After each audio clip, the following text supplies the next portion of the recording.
Oi, tere kallid vaatajad! Olete jõudnud omadega Jüri kooli, rõõmuga, hingega, avatult. Täna olen ma teie giid, et anda teile tervitav ülevaade meie koolis toimuvast. Enne aga võtan võimalust kinni ja vaatan, mida pakub kooliresto enne tundide algust.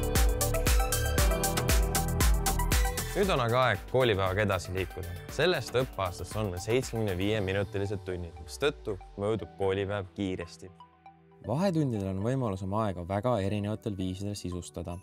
Raamatukogus saab valmistuda järgmisteks tundideks, vaba aja nurkades pinksi mängida, võimlas liikuda ja palli visata, aulas tantsida.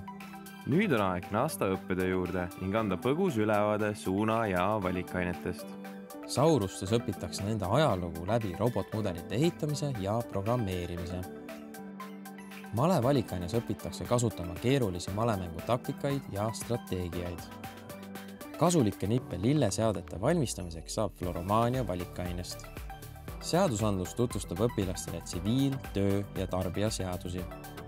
Kokanduses tutvutakse toidukunstiga ning valmistatakse maitsvaid ja tervislikke roogasid. Fotograafias pildistavad õpilased inimesi, loodust, arhitektuuri ning kõike muud. Helinduse ABC teeb selgeks, kuidas heli töötab. Lisaks õpilaste heaolu väärtustamisele hoolitseme ka oma töötajate heaolu eest. Näiteks on õpet juba hea koht, kus tööpäeva lõppedes kolleegidega vestelda ja lõõgastuda. Espresso macchiato.